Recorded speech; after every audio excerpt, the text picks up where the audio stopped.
بسم اللہ الرحمن الرحیم۔ بسم اللہ الرحمن الرحیم۔ السلام علیکم ورحمۃ اللہ وبرکاتہ۔ امید ہے تمام طلباء بخیر و عافیت ہوں گے۔ تفسیر جلالین حصہ اول سورۃ البقرہ سبق نمبر 46 کے ساتھ آپ کے سامنے حاضر ہیں۔ امید ہے تمام طلباء بخیر و عافیت ہوں گے۔ عزیز طلباء، آپ کو معلوم ہونا چاہیے کہ ہمارا دوسرا سپارہ شروع ہو رہا ہے، تو آج کا سبق انشاءاللہ سیقول السفہاء سے لے کر آیت نمبر 141 ممن ینقلب علی عقبیہ تک ہوگا۔ تو پہلا سپارہ الحمدللہ ہمارا ختم ہو گیا اور آج ہمارا دوسرا سپارہ شروع ہو رہا ہے۔ امید ہے آپ کو جلالین سمجھ میں آ رہی ہوگی۔ تو آئیے دوسرے سپارے کی ابتدا کرتے ہیں، بسم اللہ کرتے ہیں۔ دوسرا سپارہ شروع کرنے سے پہلے ہم ذرا پس منظر پڑھ لیں اگلی آنے والی آیاتوں کا، کیونکہ اگلی جو آیاتیں آ رہی ہیں عزیز طلباء بڑی اہم ہے۔ تو پس منظر ذرا دیکھ لیجئے۔ پہلے سپارے کے آخر تک توحید و رسالت کے نقلی دلائل کا بیان تھا، یہود پر رد تھا، اور اس کے بعد پھر ابراہیم علیہ السلام، انبیاء کا ذکر، خانہ کعبہ کی تعمیر۔ اس سب سے مقصد توحید اور رسالت کے دلائل دینا مقصود تھے۔ اب آگے رسالت کے متعلق یہود اور نصارہ کی جو بعض شبہات ہے اس کا جواب دیا گیا ہے عزیز طلبہ۔ مثلا جس میں سے پہلا تحویل قبلہ کا آ رہا ہے، جو بالکل دوسرے سپارے کے ابتدا میں ہی ہے۔ تو یہ بڑا شبہ تھا ان کے شبہ کے جوابات آگے 163 نمبر آیت تک چلیں گے۔ جب حضرت صلی اللہ علیہ وسلم، پس منظر ذرا سن لیجئے، نبی صلی اللہ علیہ وسلم جب مدینہ تشریف لائے، مکہ سے آپ کو ہجرت کرنے کا حکم ملا مدینہ کی طرف، تو مکے میں بھی آپ بیت المقدس کی طرف ہی رخ کر کے نماز پڑھتے تھے۔ لیکن عبداللہ ابن عباس رضی اللہ عنہما کی روایت ہے، ہم آپ کو تصاویر میں بھی آگے دکھائیں گے، کہ آپ خانہ کعبہ میں جو رکن یمانی ہے اس کی طرف کھڑے ہوتے تھے، جس سے آپ خانہ کعبہ کی طرف بھی رخ ہوتا تھا اور بیت المقدس کی طرف بھی، لیکن رخ آپ بیت المقدس کی طرف کر کے پڑھتے تھے۔ تو مدینہ جب تشریف لائے تو آپ بیت المقدس کی طرف منہ کر کے نماز پڑھتے رہے۔ 16 یا 17 ماہ بعد آپ کو خانہ کعبہ کی طرف رخ کرنے کا حکم ملا کہ اب آپ خانہ کعبہ کی طرف رخ کر کے نماز پڑھیں۔ تحویل قبلہ کا حکم دینے سے پہلے اللہ تعالیٰ نے بطور پیشن گوئی کہ آپ کو بتا دیا کہ مستقبل قریب میں جب آپ کو تحویل قبلہ کا حکم ملے گا، اس وقت احمق اور بیوقوف لوگ اس بات پر اعتراض کریں گے۔ کوئی کہے گا کہ اس نے بیت المقدس کو جو تمام انبیاء کا قبلہ تھا چھوڑ دیا۔ تو پھر جب تحویل قبلہ ہوا نا، تو یہ لوگ کہنے لگے کہ تمام انبیاء کا جو قبلہ تھا اس کو اس نبی نے چھوڑ دیا، اس لیے تو پیغمبر نہیں ہے، دلیل دیتے تھے۔ کوئی کہے گا کہ بیت المقدس سے بیت اللہ کا رخ کیا ہے، شاید وطن کی یاد نے ستایا ہے۔ تو آپ صلی اللہ علیہ وسلم مکہ سے چونکہ مدینہ ہجرت کر کے آئے تھے نا، تو پھر یہ یہود اور منافقین اس طرح کی باتیں کرنے لگے کہ ان کو وطن کی یاد آ رہی ہے، اس لیے اس طرف رخ کر کے نماز پڑھ رہے ہیں۔ اور دیکھو ان قریب مدینہ چھوڑ کر مکہ واپس آنے والا ہے، غرض جتنی منہ اتنی باتیں، ٹھیک ہے۔ تو اللہ تعالیٰ نے اس شبہ کا جو اعتراض تھا اس کا جواب دیا ہے، ٹھیک ہے عزیز طلبہ۔ تو آئیے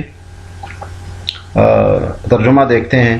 سیقول السفہاء من الناس ما ولاہم عن قبلتہم التی کانوا علیہا۔ اب یہ بیوقوف لوگ ان قریب کہیں گے کہ آخر وہ کیا چیز ہے۔ سیقول السفہاء من الناس، ان قریب یہ بیوقوف لوگ کہیں گے کہ ما کیا چیز ہے وہ جس نے ان مسلمانوں کو قبلے سے رخ پھیرنے پر آمادہ کیا، ولاہم عن قبلتہم التی کانوا علیہا، جس کی طرف وہ منہ کرتے چلے آ رہے تھے۔ کیا چیز ہے جس نے مسلمانوں کو رخ پھیرنے پر آمادہ کیا، جس کی طرف وہ منہ کر کے نماز پڑھتے چلے آ رہے تھے؟ قل للہ المشرق والمغرب، آپ کہہ دیجئے کہ مشرق اور مغرب سب اللہ ہی کی ہے۔ یہدی من یشاء الی صراط مستقیم، وہ جسے چاہتا ہے سیدھی راہ کی ہدایت کر دیتا ہے۔ تفسیر دیکھیے عزیز طلبہ۔ سیقول السفہاء، جی سفہاء سفیہن کو جمع ہے بیوقوف، احمق کو کہتے ہیں۔ الجہال، جاہل۔ تفسیر صاحب جلالین نے سفہاء کی تفسیر جہال سے کی ہے۔ جہال جاہل کی جمع ہے، یعنی یہ بیوقوف جاہل لوگ، جو بیوقوف جو ہوتا ہے عموماً وہ جہالت کی وجہ سے بیوقوفی کرتا ہے۔ تو صاحب جلالین نے بتا دیا کہ بھائی اصل میں سفیہ سے مراد یہ جاہل لوگ ہے۔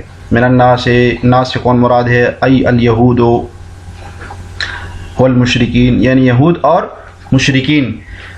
تو یہاں تعین کی ہے کہ الناس سے مراد یہود اور مشرکین ہے، کہ مدینہ منورہ میں یہود اور مکہ میں مشرکین، اور بعض حضرات منافقین بھی شمال کیا ہے، جبکہ بعض حضرات کا کہنا ہے کہ من الناس کو الناس جو عموم پہ اللہ تعالیٰ نے رکھا ہے تو اس کو عموم پہ ہی رکھنا چاہیے، کیونکہ یہود مشرکین منافقین تاکہ اس میں سب آ جائیں گے، پھر کہ کون مراد ہے، ایک خاص طبقہ مراد نہیں ہوگا، اور ہر طرح کے لوگ اس طرح کی باتیں کرتے تھے۔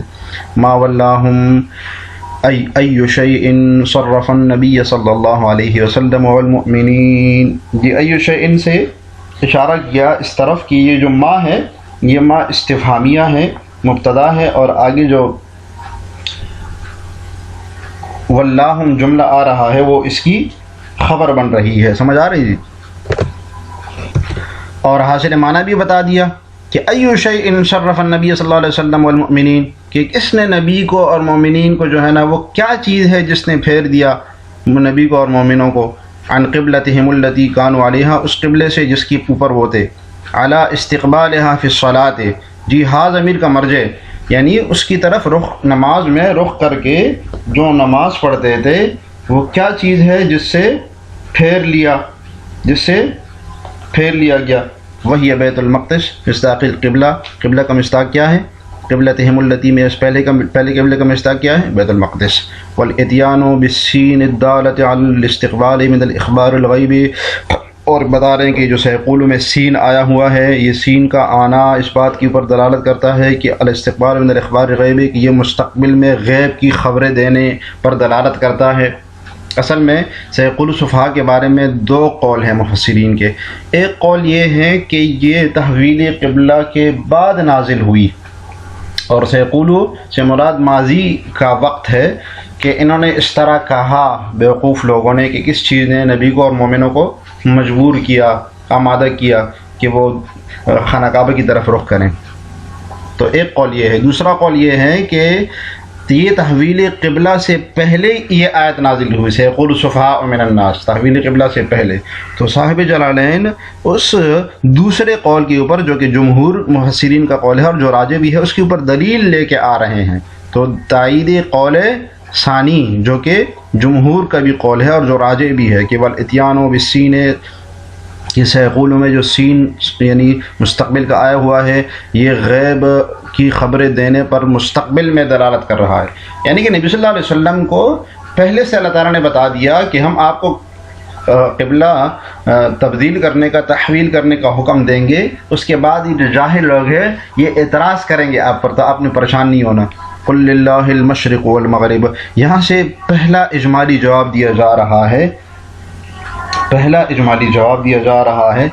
تحویل قبلہ کے اوپر اعتراض کرنے والوں کے لیے، تحویل قبلہ کے اوپر اعتراض کرنے والوں کے لیے پہلا اجمالی جواب شروع ہو رہا ہے۔ تو فرمایا کہ قل للہ المشرق والمغرب، آپ کہہ دیجئے کہ مشرق اور مغرب تو اللہ کے لیے ہی ہے، ای الجہات کلھا، یعنی کہ تمام کی تمام جہات۔ تو مشرق مغرب وہی ایک سوال کا جواب ہے کہ صرف مشرق اور مغرب اللہ کی ہے، باقی جتنی جہات ستہ ہے وہ اللہ کی نہیں ہے، تو بتا دیا کہ نہیں، تمام کی تمام جہات مراد ہے مشرق اور مغرب کہہ کے، وہ صرف مشرق مغرب کہہ کے اس کا ایک بہت بڑی مقدار والی جگہ مراد دی ہے، ورنہ تمام کی تمام جہات ستہ جتنی بھی ہے سب مراد ہے۔ فیأمر بالتوجہ، تو جب تمام کی تمام جہات اللہ تعالیٰ کے لیے ہے، فیأمر بالتوجہ الی ای جہت شاء، تو وہ جس جہت کی طرف بھی رخ کرنے کا حکم دے، شاء اس کی مرضی ہے، وہ جس طرف بھی رخ کرنے کا حکم دینا چاہے اس کی مرضی ہے، لا اعتراض علیہ، اس کے اوپر کوئی اعتراض نہیں ہو سکتا۔ یہدی من یشاء ہدایتہ، بیان مفعول بھی، کہ وہ جس کو بھی چاہتا ہے ہدایت دیتا ہے، الی صراط، طریق، صراط سے مراد طریق ہے، راستہ مستقیم، سیدھے راستے کی، دین الاسلام یا دین الاسلام۔ تو صراط مستقیم کی تعین ہے کہ صراط مستقیم سے کون سا راستہ مراد ہے، اسلام کا راستہ۔ کون سا راستہ مراد ہے، اسلام کا راستہ مراد ہے۔ ای ومنہم انتم، یعنی اس میں سے تم بھی ہو، یعنی جو صراط مستقیم کی طرف ہدایت دی اس میں سے تم بھی ہو اے مسلمانو۔ دل علی ھذا، اس کے اوپر دلیل اگلی آیت ہے، وکذالک جعلناکم، اس میں جو مخاطب کی صیغے ہیں اس کی دلیل کہ تمہیں بھی اللہ تعالیٰ نے ہدایت دی، یہ تحویل قبلہ کر کے سیدھے راستے کی طرف کا رخ کر کے دوسری طرف رخ کرنے کا جو حکم دیا اس میں تم بھی ہو، کہ اللہ تعالیٰ نے تمہیں ہدایت دی۔ تو اس کی دلیل اگلی آیت ہے، ترجمہ دیکھیے، وَكَذَلِكَ جَعَلْنَاكُمْ أُمَّةً وَسَطًا لِتَكُونُوا شُهَدَاءَ عَلَى النَّاسِ وَيَكُونَ الرَّسُولُ عَلَيْكُمْ شَهِيدًا۔ ترجمہ دیکھیے، وَكَذَلِكَ جَعَلْنَاكُمْ، اور اسی طرح مسلمانوں اسی طرح تو ہم نے تم کو ایک معتدل امت بنایا۔ وَكَذَلِكَ جَعَلْنَاكُمْ، اے مسلمانوں اسی طرح ہم نے تمہیں معتدل امت بنایا، لِتَكُونُوا شُهَدَاءَ عَلَى النَّاسِ، تاکہ تم دوسرے لوگوں پر گواہ بنو، وَيَكُونَ الرَّسُولُ عَلَيْكُمْ شَهِيدًا، اور رسول تم پر گواہ بنے، وَمَا جَعَلْنَا الْقِبْلَةَ الَّتِي كُنْتَ عَلَيْهَا، اور جس قبلے پر تم پہلے کار بنتے اسے ہم نے کسی اور وجہ سے نہیں، بلکہ صرف یہ دیکھنے کے لیے، إِلَّا لِنَعْلَمَ مَنْ يَتَّبِعُ الرَّسُولَ مِمَّنْ يَنْقَلِبُ عَلَىٰ عَقِبَيْهِ، کہ کون رسول کا حکم مانتا ہے اور کون الٹے پاؤں پھر جاتا ہے۔ اور ہم نے جو وَمَا جَعَلْنَا الْقِبْلَةَ الَّتِي كُنْتَ عَلَيْهَا، ہم نے جو پہلے قبلہ جس قبلے پر تم پابند تھے، ہم نے اس کو صرف یہ دیکھنے کے لیے کہ کون رسول کی اتباع کرتا ہے اور کون الٹے پاؤں پھر جاتا ہے، ہم نے قبلہ کو پھیرنے کا حکم دے دیا۔ تفسیر دیکھیں اس طرح، وَكَذَلِكَ أَيْ كَمَا هَدَيْنَاكُمْ إِلَيْهِ، جیسے کہ ہم نے تمہیں ہدایت دی، مشار علیہ کا بیان ہے۔ کما ہدیناکم الیہ، اشارہ ہے کہ یہ جو کما میں ما ہے، یہ ما مصدریہ ہے، کہ یعنی جیسے ہم نے تمہیں پہلے ہدایت کی، تو مصدر کے معنی میں ہے، کذالک، جس طرح ہم نے پہلے تمہیں ہدایت دی اسی طریقے سے ہم نے تمہیں امت وسط بھی بنایا، ٹھیک ہے، جس طرح ہم نے تمہیں پہلے دین اسلام کی طرف آنے کی ہدایت دی، اسی طرح ہم نے تمہیں امت وسط بنایا۔ ایک قول یہ ہے کہ جو کذالک میں کاف ہے، یہ تشبیہ کا یہ کمال کے لیے آیا ہوا ہے، اور ترجمہ بنے گا کہ یہ ہمارا ہی کمال ہے۔ مولانا ناصر علی رحمۃ اللہ علیہ وغیرہ ہم اس طرح کا ترجمہ کرتے ہیں کہ کذالک، کہ جہاں پر بھی کذالک آیا ہے، اس کا مطلب یہ کاف تشبیہ کا کمال کے لیے ہے کہ یہ ہمارا ہی کمال ہے کہ ہم نے تمہیں پہلے ہدایت دی، اور یہ ہمارا ہی کمال ہے کہ ہم نے تمہیں امت وسط بنایا، درمیانی امت بنایا، اعتدال والی امت بنایا۔ جعلناکم یا امت محمد، یہ پوری امت سے خطاب ہے کہ امت محمد ہم نے تمہیں بنایا، امتاً وسطاً، معتدل امت بنایا، ٹھیک ہے، خیاراً، خیر والی امت، عدولاً، عادل، درمیانی امت۔ تو امت وسط، معتدل امت اس لیے کہ نہ اس میں افراد ہے اور نہ اس میں تفرید۔ افراد یہود کی طرح کہ انہوں نے موسیٰ علیہ السلام کے احکام کو جھٹلایا اور موسیٰ علیہ السلام کی توہین کی اور ہلکا سمجھا ان کے احکام کو، اور نہ تفرید ہے کہ جیسے کہ نصارہ نے عیسیٰ علیہ السلام کو خدا مان لیا۔ تو افراد و تفرید کے بغیر یہ امت ہے، نہ افراد ہے اس میں اور نہ اس میں تفرید۔ لِتَكُونُوا شُهَدَاءَ عَلَى النَّاسِ، تاکہ تم گواہ بنو لوگوں کے اوپر، یوم القیامت، قیامت کے دن، کہ ان رسولہم، کیا گواہ دو گے؟ بیان المشہود علیہ، جی وہ اس شہادت کا بیان کہ ان رسولہم بلغتہم، کہ ان کے رسولوں نے ان کو تبلیغ کر کے اپنا پیغام پہنچا دیا تھا۔ تو روایت میں آتا ہے کہ نوح علیہ السلام کے بارے میں آتا ہے کہ اللہ تعالیٰ نوح علیہ السلام سے پوچھیں گے آپ نے کیا اپنے امت کو پیغام پہنچایا؟ تو ان کی امت کہیں گی نہیں، ہم نے تو نہیں پہنچایا۔ تو نوح علیہ السلام کہیں گے کہ میں نے تو 950 سال تک ان کی تبلیغ کی، اور اس پر دلیل آخری نبی جو ہے وہ دیں گے۔ تو پھر آخری نبی اور ان کی پوری امت اس بات کے اوپر دلیل گواہی دیں گے کہ ہاں ہمیں ہمارے نبی نے بتایا کہ نوح علیہ السلام نے 900 سال تک اپنی امت کو تبلیغ کی، یہ بات ہمیں معلوم ہے۔ تو اس کی طرف اشارہ ہے کہ تم لوگوں کے اوپر گواہ بنو گے کہ ان کے رسولوں نے ان کو پیغام پہنچا دیا۔ وَيَكُونَ الرَّسُولُ عَلَيْكُمْ شَهِيدًا، اور رسول تمہارے اوپر گواہ ہوگا کہ أَنَّهُ بَلَّغَكُمْ، کہ انہوں نے تمہیں پہنچا دیا۔ تو نبی صلی اللہ علیہ وسلم وہاں پر اپنی امت کی تصدیق کریں گے، گواہی دیں گے کہ ہاں میری امت کو میں نے یہی بات پہنچائی تھی کہ نوح علیہ السلام نے اتنے سال تبلیغ کیا۔ وما جعلنا، سیرنا، اور نہیں ہم نے پھیرا، القبلہ، قبلے کو، لکا، آپ کے لیے، الآن، الجہتا، یعنی ابھی ہم نے آپ کو یہ جو پھیرا ہے جو ہم نے ابھی آپ کے لیے اس قبلے کو پھیر دیا ہے، الذی کنت علیہا، وہ والا قبلہ جس کے اوپر آپ تھے، اولاً پہلے، وہی الکعبہ، وہ کعبہ ہے یعنی جس کی طرف ہم نے پھیر لیا، وکان یصلی الیہا، نبی صلی اللہ علیہ وسلم اس کی طرف رخ کر کے نماز پڑھتے تھے، خانہ کعبہ کی طرف، ٹھیک ہے۔ فلما ہاجر، جب ہجرت کی آپ نے، امر باستقبال بیت المقدس، تو آپ خانہ کعبہ کی طرف پہلے رخ کر کے نماز پڑھتے رہے، ٹھیک ہے، نبی صلی اللہ علیہ وسلم۔ لیکن جب آپ نے ہجرت کی، وہی میں نے آپ کو بتا دیا، خانہ کعبہ کی طرف اس طرح رخ کر کے نماز پڑھتے تھے کہ آپ کا رخ وہ جو رکن یمانی ہے اس کی طرف ہوتا تھا، جس سے خانہ کعبہ کی طرف بھی رخ ہو جاتا تھا اور بیت المقدس کی طرف بھی ہوتا تھا۔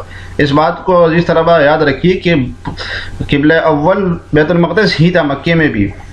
فلما ہاجر، جب ہجرت کی آپ نے، امر باستقبال بیت المقدس، تألف الیہود، بیت المقدس کی طرف رخ کرنے کا حکم ملا کہ ابھی آپ یہود کی تعریف کے لیے، ان کی تعریف قلبی کے لیے حکم ملا کہ آپ بیت المقدس کی طرف رخ کر کے نماز پڑھیے، اور وہ بالکل دوسری جانب تھا۔ فصلی الیہ ستۃ اور سبعۃ عشر شہرا، تو آپ نے 16 یا 17 مہینے وہاں پر رخ کر کے نماز پڑھی۔ ثم حولا، پھر اس کو پھیر دیا گیا۔